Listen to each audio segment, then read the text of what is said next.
Hi, today we're going to talk about how to calculate the pH of a weak acid. Now, just a reminder, last time we talked about how to calculate the pH of a strong acid, and one of the assumptions that we made is that everything dissociated and therefore generated H+. But when you have a weak acid, by definition, not everything dissociates. You cannot just assume that whatever the concentration of acid is going to be your concentration of H+. Therefore, pH is not a simple calculation. So what I'm going to do here is walk you through how to calculate the pH of a weak acid solution. So let's first start off by talking about acid equilibria. And we're going to use a generic equation where our generic acid HA dissociates to form H+ and A-. Now, the terms that we frequently use to discuss these chemical species is that HA will be your protonated acid, and A- will be the conjugate base of that acid, but we also call it the deprotonated form. And then, of course, we have H+, or proton. So let's use this generic acid equilibrium reaction to write an expression for the acid equilibrium constant. And we're going to give this a special name. We're going to call it Ka. So as usual, an equilibrium constant is going to be product concentrations over reactant concentrations. And so we have Ka being H+, A- over HA. So again, you have your protonated acid concentration on the bottom. You have your deprotonated acid concentration on the top, as well as your proton concentration, your H+ concentration. Now, one thing about Ka values for various acids is that they can vary over a large range, which spans many orders of magnitude. So, of course, we want to use some sort of logarithmic scale, and what we're going to use, as always, is the P notation. So we have our pKa, which is the negative log of Ka. So if you have an equilibrium constant Ka of 5.7 times 10 to the minus third, your pKa will be the negative log of that, and that will be 2.24. If you have a Ka of 9.8 times 10 to the minus 7th, your pKa will be the negative log of 9.8 times 10 to the 7th, which is 6.01.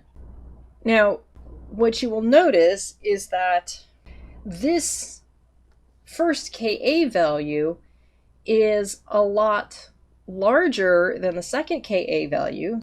So this is one that produces more products. And the pKa is a lot smaller than the pKa for the second one, which has a small Ka value and therefore produces more reactants.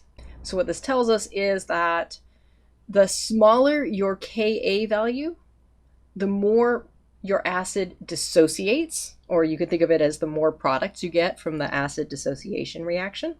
And so the smaller your Ka, the stronger your acid is. And of course, we have a little detour to show this cute drawing of the pKa chew. So what we're going to do now is we're going to learn the relationship between Ka and pH. And once again, this is a multi-step process, which, surprise, starts with making an ice table. What we're going to do is we're going to use the equation that H+ equals 10 to the minus pH. So we're going to use that from our given pH to generate the H+ concentration. Then we can use that to fill in the change in H+ in our ice table, and then deploy the stoichiometric ratios, as we've always done, to calculate the other changes in concentration, and that will give us our equilibrium concentrations. And then finally, we can take those concentrations, plug them into our equilibrium constant expression, and calculate Ka. So let me walk you through a problem where I do that. Here we have a student preparing a 0.25 molar solution of formic acid. So for a lot of weak acids, the way you prepare these solutions is you'll actually weigh out a solid And that acid, when it's in solid form, does not dissociate. It only dissociates in aqueous solutions.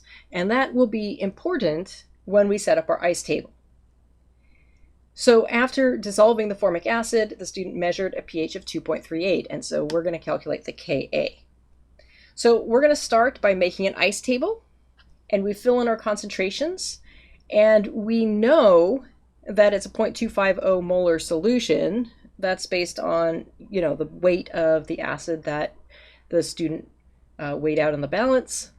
But we also know that the starting concentrations of H plus and the conjugate acid formate are going to be 0, because before we dissolved the formic acid, it could not dissociate.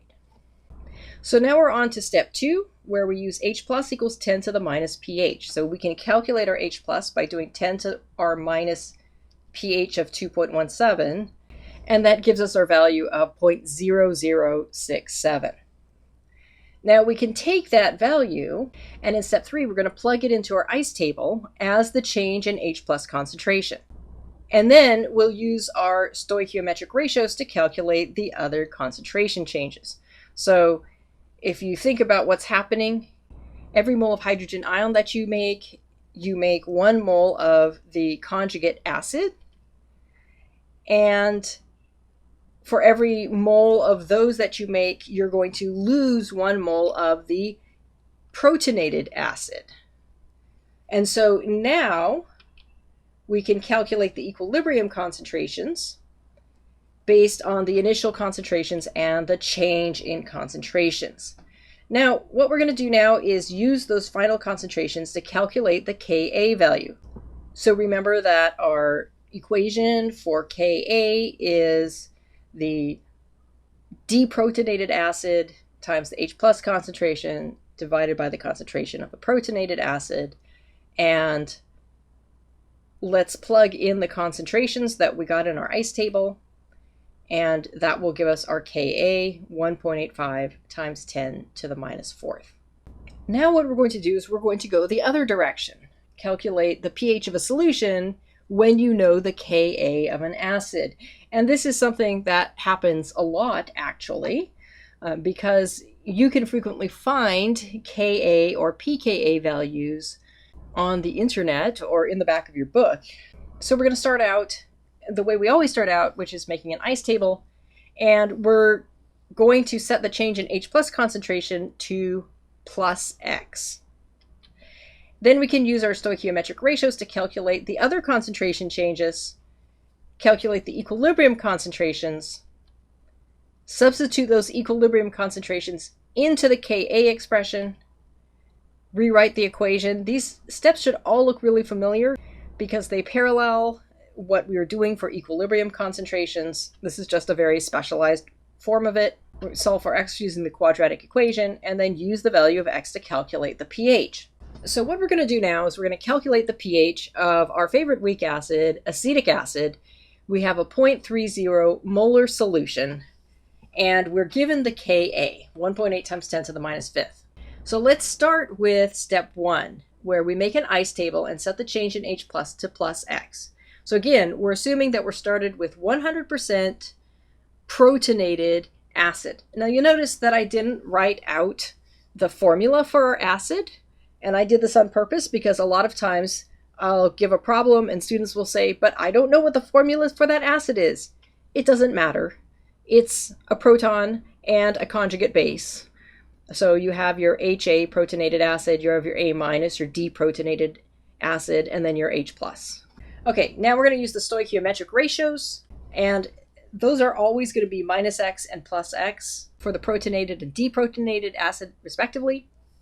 We calculate our equilibrium concentrations, 0.3 minus X, X, and X, and then substitute those equilibrium concentrations into the Ka expression. Here's the point where you might look at this and think, wow, we're going to have a messy problem here. Wouldn't it be nice if we didn't have to do that algebra? Well, surprise, there are times when you can use a shortcut. Not always. So the way you know if you can do a shortcut is to compare your Ka value to the concentration of the acid. And if it's less than 100th or so, I start to be wary around 100th. So for me, I like to do it for 1,000th. But you can always try it and see. We'll talk about how to know whether or not to use the shortcut. If you have a really tiny value of Ka compared to the concentration, what that means is you're not going to have very many products. So your change, that X, is going to be a really tiny number. And so that if you subtract X from whatever your initial concentration of HA is, it's not going to really change the HA concentration very much. And so we can make the approximation that the initial concentration of HA minus your change, whatever that is going to be basically the same concentration that you started with. So let's take the idea of the shortcut and let's apply it to our problem. Let's look back at the expression we came up with, 0.30 minus X. What we're saying is that that is going to be approximately 0.30. I'm guessing, and we will double check this later on, that X is really, really tiny compared to 0.3. Let's rewrite our equilibrium constant expression to take the shortcut into consideration, and you can see that as we multiply out, we get x squared equals 0.3 times 1.8 times 10 to the minus 5th, which is basically x squared equals 5.4 times 10 to the minus 6th. And all you have to do to solve for x is to take the square root. So we don't have to do steps 5 and 6. We get x squared equals 2.3 times 10 to the minus 3. So let's go ahead and let's plug that back into our ICE table. For our deprotonated acid and our H+, the equilibrium concentrations are just going to be the X that we just calculated, 0.0023. And now we have our equilibrium constant of the protonated acid, HA, which is going to be 0.2977. But if you look at that, you realize it has too many sig figs. So let's go back to 2 sig figs, and we get 0.30. So when I say that it does not substantially change the concentration to subtract that X, what I mean is this. If you round for sig figs and you don't see a difference between what you calculated and what you started with, then that's a good approximation. Now, if you get a number that's substantially different, maybe more than 1 or 2% different, then you have to go back and you have to do it the long way, where you rearrange the expression into ax squared plus bx plus c equals 0 and solve using the quadratic equation. So we're going to use what we calculated to calculate the pH. pH is negative log of H+, which in this case is the negative log of 0.0023, and that would be 2.63. So that would be the pH of our 0.30 molar solution of acetic acid.